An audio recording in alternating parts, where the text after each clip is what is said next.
I'm Olivia Reynolds, 28, and until 6 months ago, I thought being an event planner in Boston meant I'd automatically be included in my sister Amy's wedding. We grew up sharing everything, from clothes to secrets. But apparently not. Her special day. When Mom said they were keeping it small, I believed her, until Instagram revealed 80-plus guests, including second cousins we'd met once. That betrayal cut deeper than any knife, leaving me with two choices: stay home nursing my wounds or find my own adventure. Iceland's majestic landscapes were calling, and I answered, never expecting my phone would soon be ringing with panicked wedding day disasters only I could solve. Before I continue this story, where are you watching from today? Drop your location in the comments, hit that subscribe button, and stay with me to discover how I learned that sometimes being excluded leads to the most extraordinary journey of self-discovery. Growing up in suburban Connecticut, Amy and I were inseparable despite our 3-year age difference. I still remember braiding her hair before school, defending her against neighborhood bullies, and staying up late whispering about our dreams, under blanket forts. Our matching Christmas pajamas and coordinated Halloween costumes spanned 12 consecutive years, documented in family albums that Mom proudly displayed in our living room. I was always the protective older sister, the one who taught Amy to ride a bike, helped her with science projects, and later gave her advice about boys and makeup. When she struggled with math, I spent hours breaking down equations until concepts clicked for her. I even skipped my junior prom to attend her dance recital when our parents had a scheduling conflict. My priority was always Amy's happiness, something our parents silently reinforced with their not-so-subtle favoritism.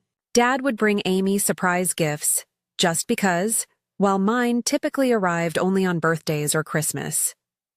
Mom frequently praised Amy's artistic talents while my academic achievements received brief acknowledgments. I never resented this dynamic, accepting it as part of being the responsible firstborn who didn't need constant validation. After college, I threw myself into building my career, working 60-hour weeks to establish my reputation in event planning. The sleepless nights and networking hustle paid off when I landed my first celebrity client 3 years ago, planning a wedding that got featured in major magazines. That success snowballed into a roster of high-profile clients seeking my meticulous attention to detail and crisis management skills. Despite my increasingly hectic schedule, I always made time for family gatherings and especially for Amy, flying home 4 times yearly for holidays and significant occasions. Our relationship began shifting when Amy started dating Bradley Harrington 2 years ago. Bradley came from old money, his family owning several investment properties throughout New England and maintaining strict social expectations. The first time I met him at a family dinner, he spent 20 minutes explaining why my career was trendy but unsustainable, and suggested I consider something more appropriate for long-term stability. Amy, once my fiercest defender, laughed, along with his condescending jokes. With each month of their relationship, Amy adopted more of Bradley's attitudes and his family's social protocols.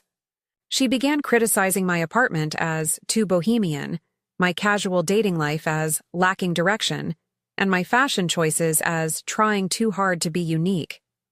Despite these growing tensions, I still treasured our sisterhood, believing our bond transcended these external influences. When Amy called announcing her engagement, I immediately cleared my schedule and flew home for an impromptu celebration, bringing champagne and handmade congratulatory signs. I spent that weekend genuinely happy for her, ignoring the way Bradley's mother examined my outfit with thinly veiled disapproval and how his sisters whispered when I mentioned my latest celebrity client. In my heart, I was already planning the perfect bachelorette weekend and reviewing bridesmaid dress options, assuming my maid of honor role was a given considering our history. The following month, during a Sunday family dinner, Amy nervously announced she had asked our cousin Megan to be her maid of honor, explaining that my unpredictable work schedule would make planning difficult. I maintained a supportive smile while something cracked inside me, but I immediately offered to help with planning instead, knowing my professional expertise could create the wedding of her dreams. Amy seemed relieved by my understanding response, and I genuinely pushed aside my hurt feelings, determined to support her happiness above my disappointment. That night, I called my best friend Zoe and cried for hours, but by morning, I had convinced myself that being involved in any capacity was enough. Little did I know this was just the first step in a systematic exclusion that would ultimately lead me to stand alone on an Icelandic cliff, while my sister's carefully constructed wedding day crumbled from across the ocean. 6 months before the wedding date, our parents hosted a Sunday brunch where excited chatter about venue options and color schemes dominated the conversation. I arrived bearing wedding magazines and a portfolio of vendor contacts willing to offer family discounts through my professional connections. Mom greeted me with her usual quick hug before turning her full attention back to Amy and Bradley, who were showing everyone photos of a historic mansion they were considering for the ceremony. As I settled into an empty chair with my coffee, Mom casually mentioned they were planning a small, intimate ceremony with just family and close friends. I nodded understandingly, even offering suggestions for making limited guest lists feel special through personalized touches. "Actually, we've already hired Vanessa Mitchell to coordinate everything," Amy announced, referencing a local planner whose work I knew to be overpriced and unoriginal. Bradley's parents recommended her specifically. When I gently suggested some innovative ideas that wouldn't interfere with their coordinator's plans, Bradley's mother Charlotte interjected, "We prefer traditional approaches for family events, nothing too experimental."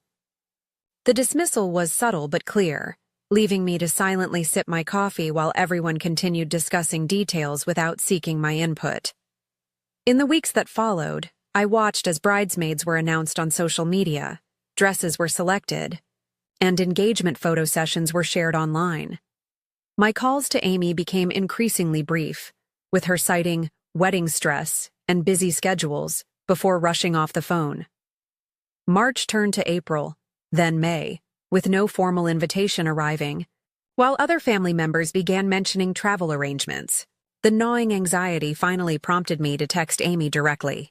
"Hey sis, just wondering if I should book flights for the big day? Haven't received any details yet." Her response came hours later. "Still finalizing some things. Venue has limited capacity and we're struggling with budget constraints. We'll let you know soon." The vague answer fed my growing unease, especially knowing Bradley's family wealth made budget concerns unlikely. A week later, during a rare phone conversation with Mom, I directly asked about my invitation. Her hesitation spoke volumes before. She finally said, "Sweetheart, they're keeping it very small. Amy thinks having you there might complicate things given your differences with Bradley's family. Maybe it's better this way, less pressure for everyone."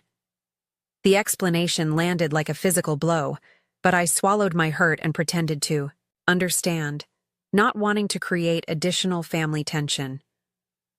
"Of course I get it. No problem at all," I lied, throat tight with unshed tears. I might have actually believed the small wedding excuse if fate hadn't intervened 3 days later.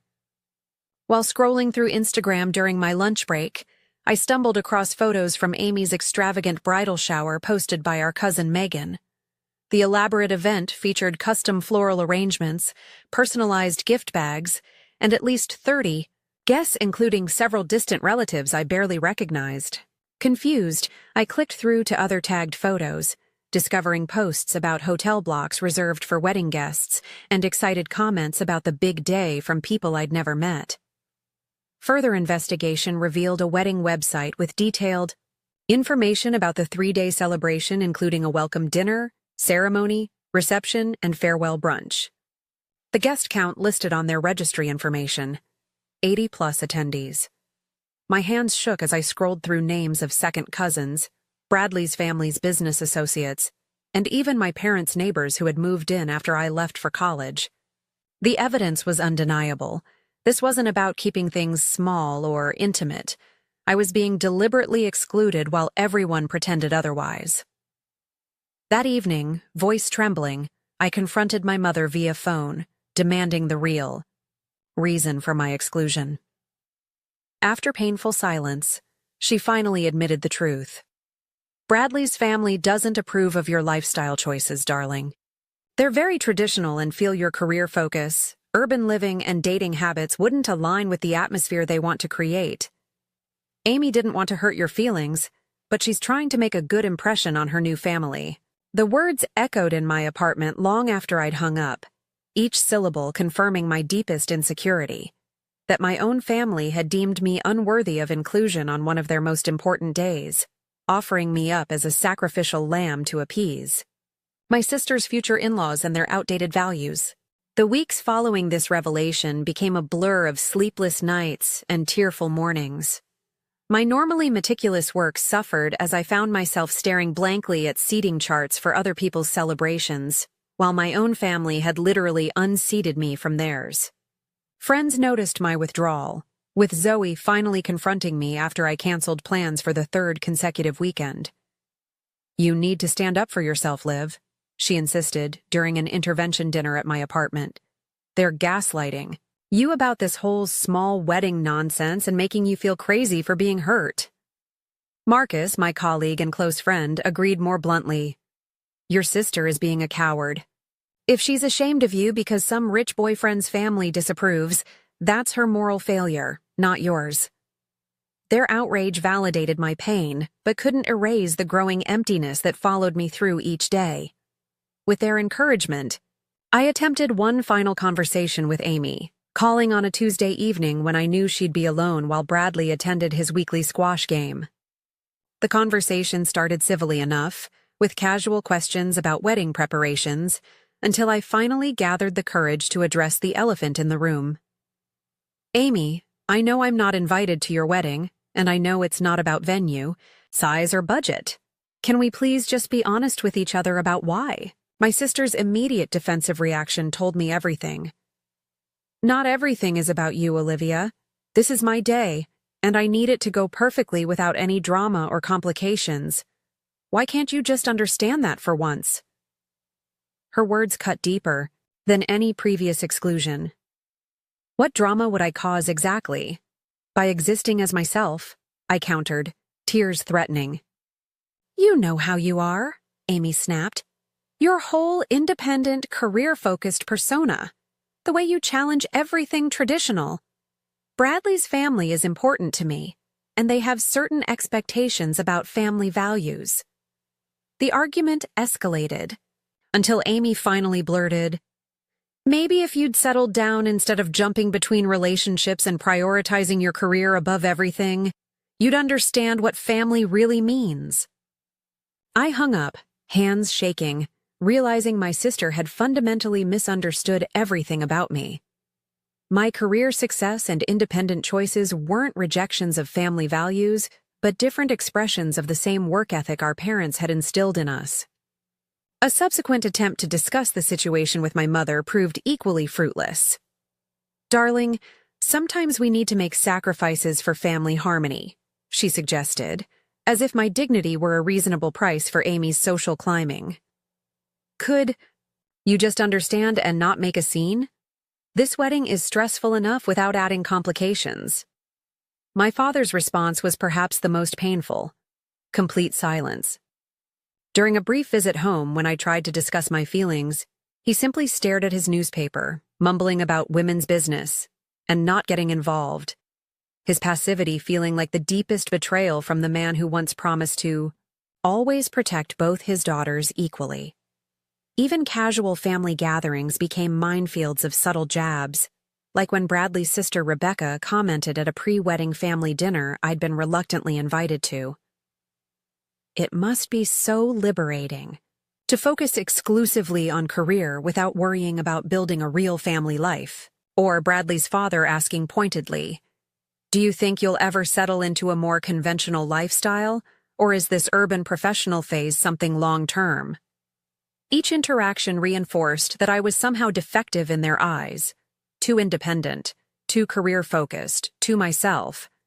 My therapist, Dr. Marshall, noted during our weekly session how my posture had changed, shoulders curving inward protectively. "Family rejection touches our deepest insecurities," she observed as I described feeling increasingly hollow. "But what if instead of dwelling in that rejection, you created new memories during that weekend? Something meaningful just for you. Her suggestion initially seemed impossible. How could I possibly enjoy anything while imagining my sister walking down the aisle without me?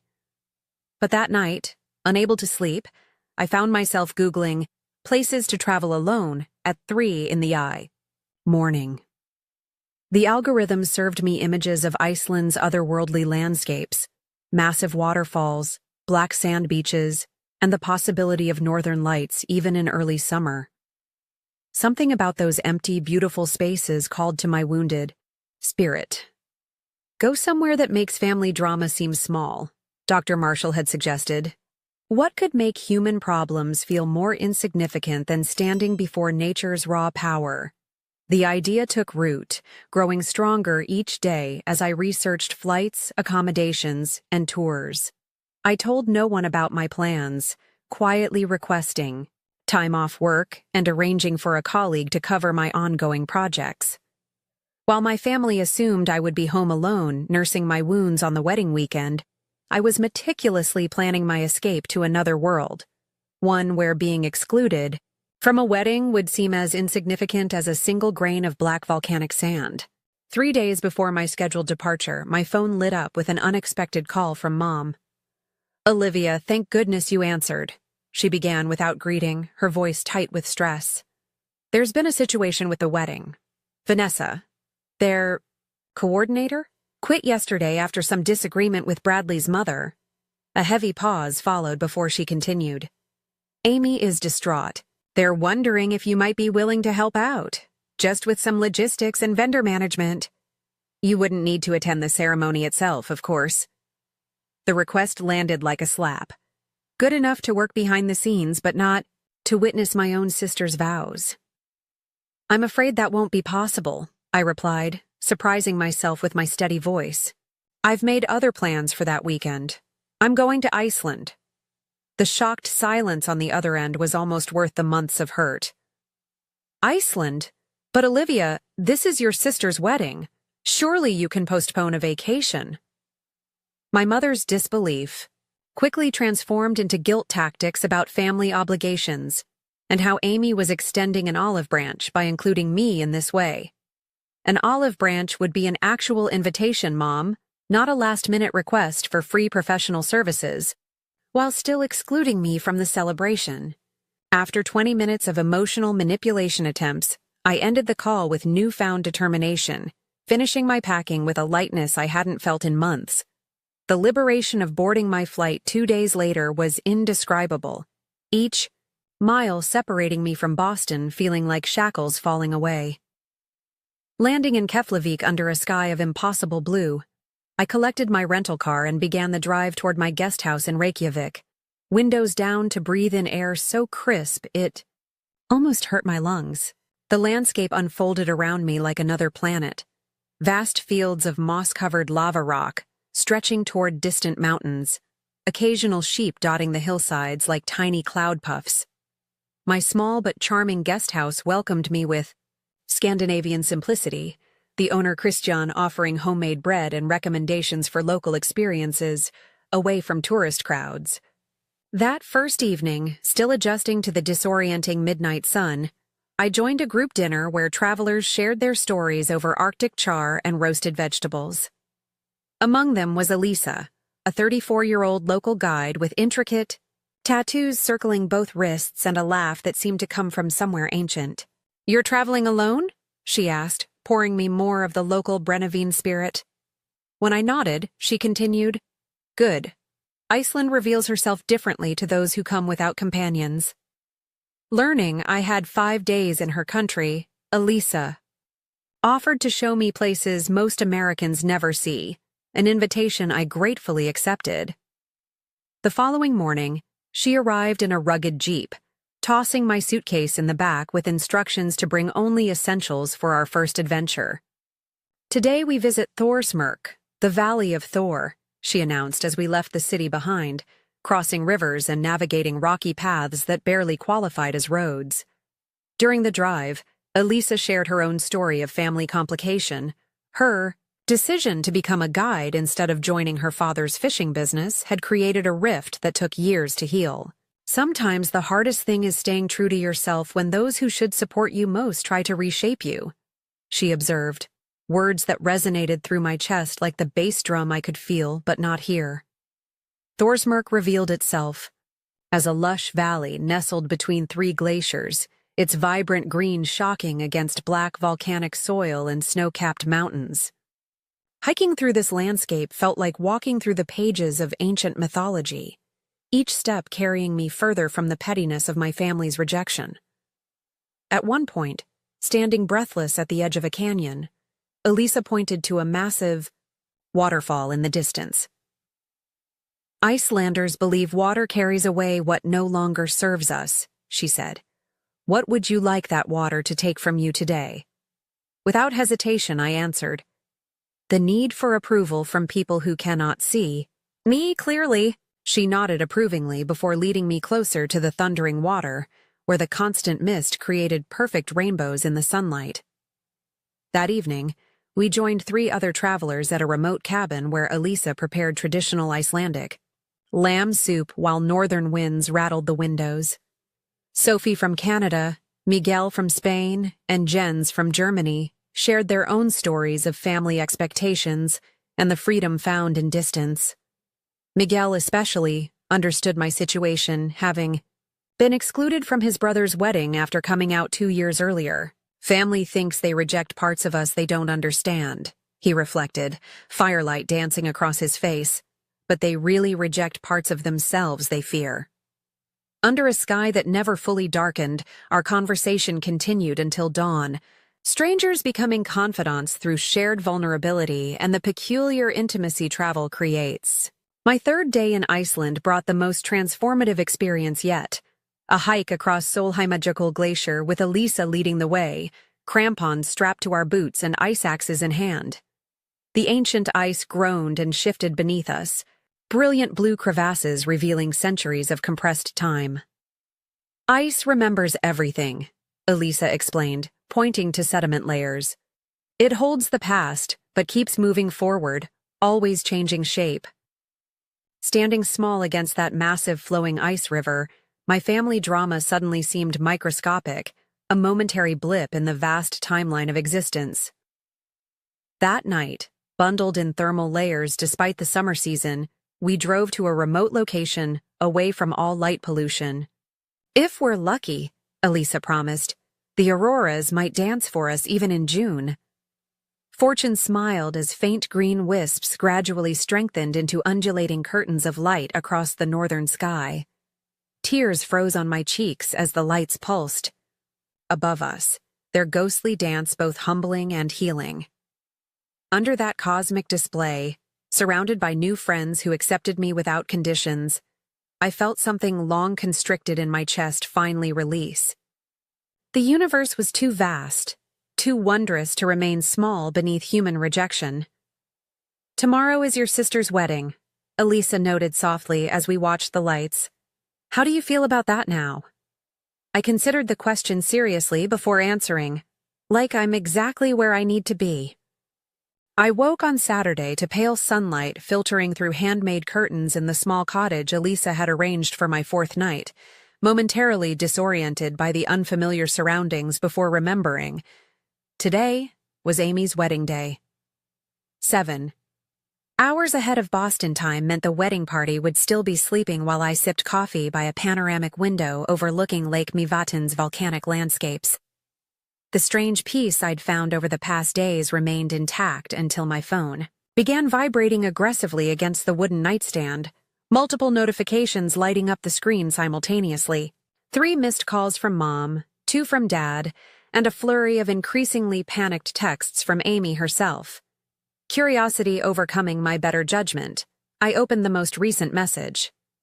Liv, please call me. Total disaster here.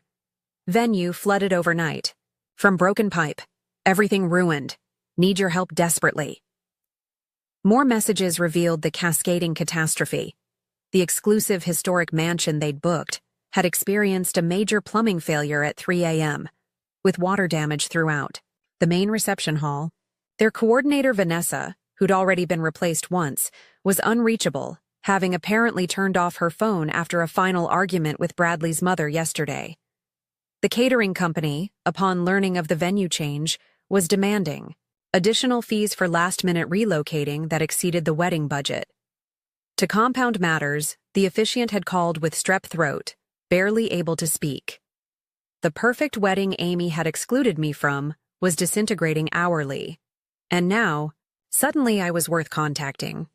My finger hovered over the delete button, 13 hours of flight time providing a convenient excuse to ignore these messages until everything was long over. A vindictive voice inside whispered how satisfying it would be to let them handle the crisis they'd created by pushing away the one person whose entire career centered around solving such problems. That temptation lasted approximately 30 seconds before another text arrived. This one, a video message from Amy, her eyes red-rimmed and makeup streaked from crying. "Olivia, I know I don't deserve your help after everything. You were right.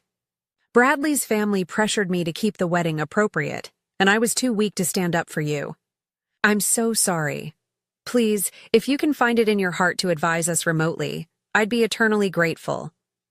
The genuine distress in her voice triggered my long-established big sister instincts, despite my rational mind arguing against involvement. I stepped outside the cottage onto a small deck, breathing in the sulfur-tinged air while contemplating my response. Elisa's words from yesterday echoed, "How we respond to those who hurt us reveals more about our character than their treatment. Reveals about our worth." With resignation mixed with strange determination, I texted back, "Setting up video call in 20 minutes. Have someone give me full situation report." I quickly showered and dressed, setting up my laptop on the cottage deck with Iceland's otherworldly landscape as my backdrop. When the video connected, chaos greeted me. Amy in half-finished makeup, Mom pacing frantically, and Bradley arguing with someone off-screen about contract terms. "Everyone stop," I commanded, using my professional event crisis voice. One person speaks at a time. "Amy, give me the exact situation." As my sister outlined the compounding disasters, I opened my professional contact list and began working while listening, sending rapid-fire messages to colleagues in Boston who owed me favors. First, the venue. "Call Westbrook Gardens immediately. The owner, Janet, is a client of mine. Tell her you're my sister and need emergency relocation for today. She had a cancellation yesterday." While Amy made that call, I continued problem-solving. With surgical precision. For catering, contact Maxwell's Premier. Ask for Tony directly. Mention my name and offer 15% above normal rate for immediate service.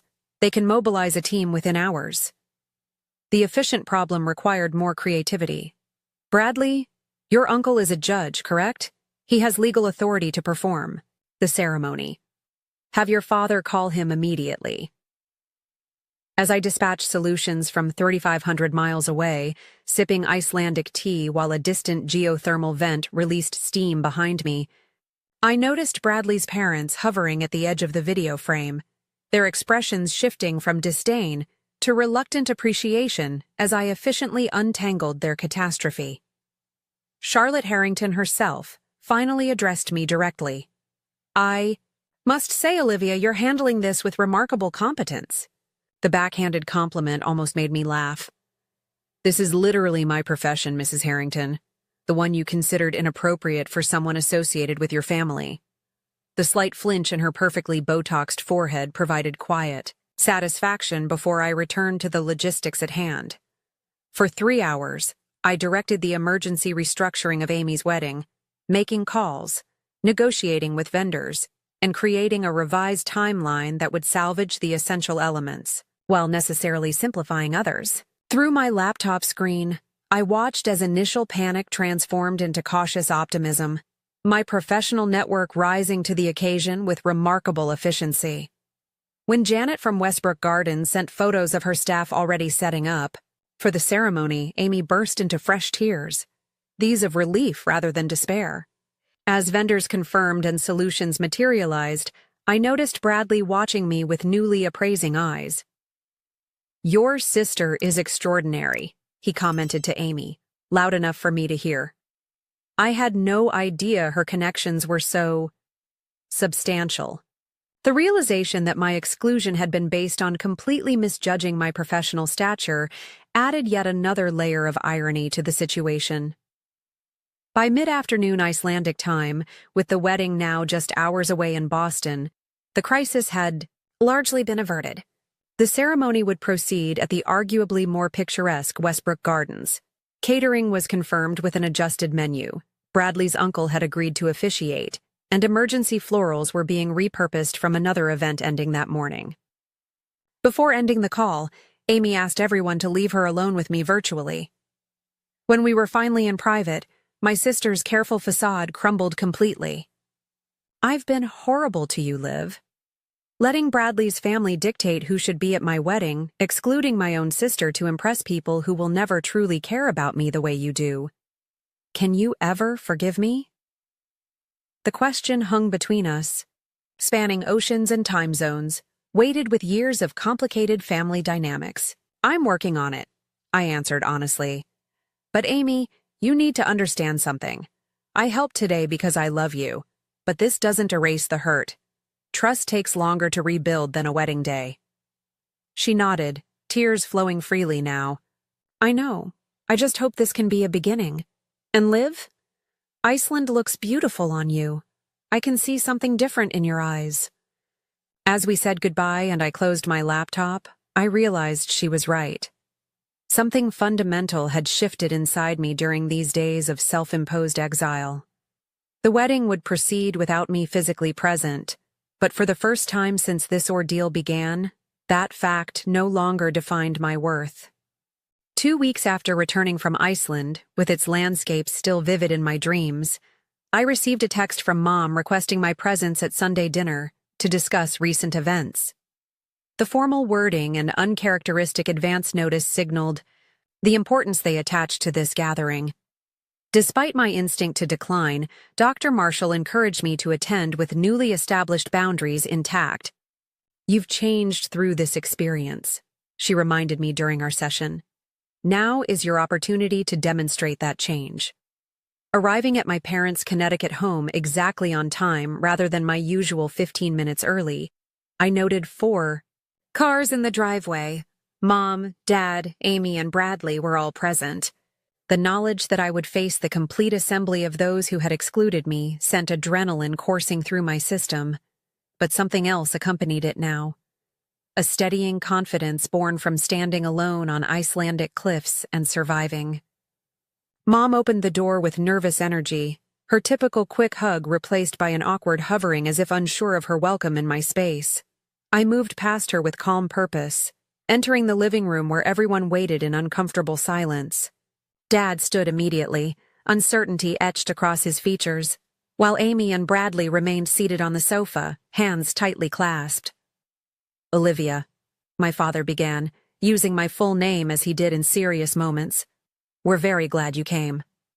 The implied surprise that I would actually show up spoke volumes about how they viewed my legitimate hurt as mere petulance. In earlier times, I might have immediately worked to ease their discomfort, apologizing for my completely appropriate boundaries as if they were unreasonable impositions. Iceland transformed Olivia instead, took the armchair facing everyone, sat down her purse with deliberate movements, and waited.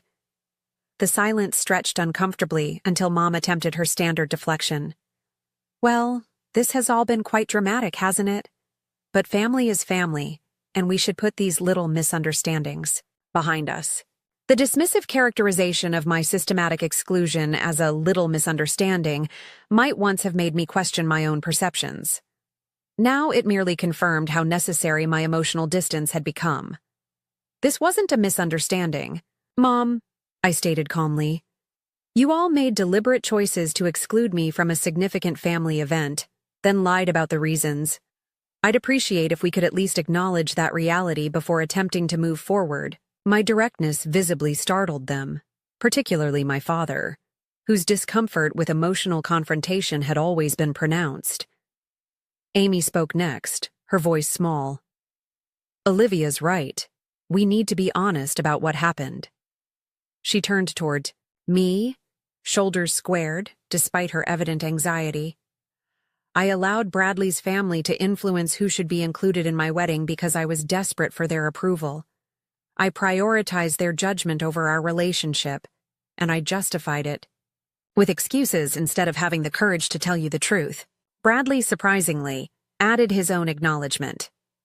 My family has very traditional views about success and life choices, particularly for women. They saw your career focus and independent lifestyle as somehow threatening to their values. Should have challenged their perspective instead of enabling their judgment, especially after seeing how brilliantly you salvaged our wedding day from across the world. His admission appeared genuine, though I noted it still placed primary blame on his family rather than his own participation. My mother attempted to redirect with practiced skill. Well, we all make mistakes in family dynamics. Remember when Grandma excluded Aunt Sarah from that Thanksgiving after the political argument? These things happen in every family. The false equivalence and attempt to normalize serious hurt triggered the precise, measured response I'd practiced with Dr. Marshall. This wasn't a universal family experience, Mom. This was a specific choice to exclude me because my life doesn't conform to Bradley's family's narrow definition of acceptable womanhood. You chose their comfort over your daughter's inclusion, then misled me about the real reasons. That requires more than dismissing it as normal family drama. Dad, who had remained characteristically silent, suddenly straightened his posture. Olivia is right. His unexpected intervention silenced the room. We failed her completely. I failed you, Olivia. I stayed quiet when I should have insisted my daughter be included in her sister's wedding regardless of anyone's disapproval. My silence made me complicit. His voice broke slightly on the last word, emotion unprecedented from my stoic father. The acknowledgement created a small crack in my carefully maintained composure. We spent the next 2 hours in the most honest conversation our family had ever experienced, painful truths emerging about long-established patterns of favoritism, conformity expectations, and conflict avoidance that had shaped our family dynamic for decades. I maintained clear boundaries throughout, neither accepting insufficient explanations nor allowing the discussion to devolve into unproductive guilt spirals. When Bradley mentioned his sister Catherine's upcoming engagement and her interest in having me plan the wedding, she was extremely impressed by your crisis management skills. I recognized the offer as both olive branch and implicit acknowledgement of my professional value. I appreciate the consideration, I responded carefully. My schedule books months in advance, but she's welcome to contact my office formally.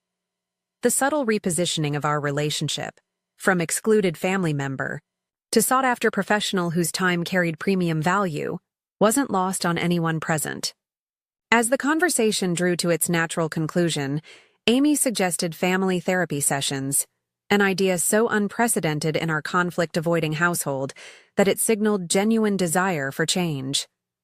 I've found individual therapy extremely valuable, I offered, meeting her halfway without overcommitting.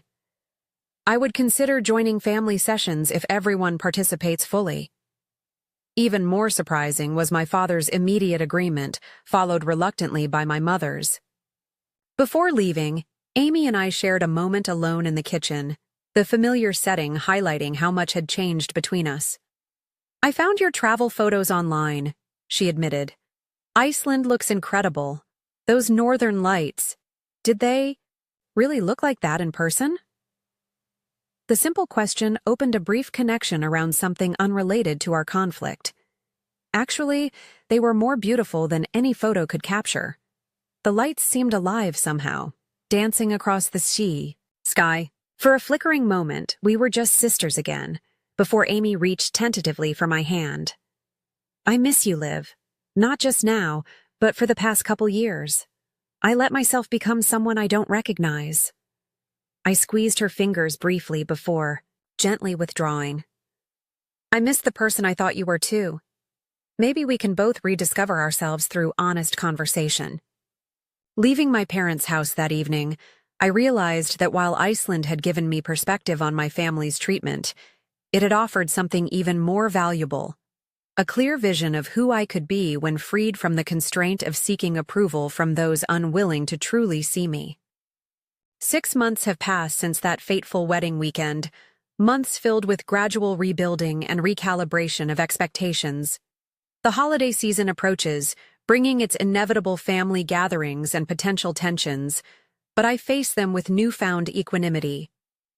Perhaps the most unexpected development came just last week when Elisa arrived at Boston Logan Airport, her first visit to America, staying in my guest room for 2 weeks before we embark on our return journey to Iceland during winter solstice. "I want to see those northern lights again, but this time at their winter peak," I told her during our planning calls. "And I want to stand on that same glacier, feeling small against something ancient and enduring." Our family therapy sessions continue monthly, each one uncovering layers of unspoken expectations and healing old wounds incrementally. Progress comes unevenly.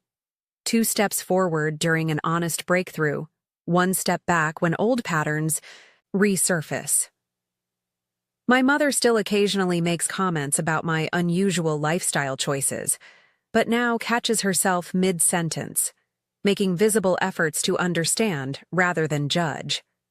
My father, surprisingly, has become my most consistent ally, calling weekly just to check in, his newfound emotional availability a welcome evolution in our relationship.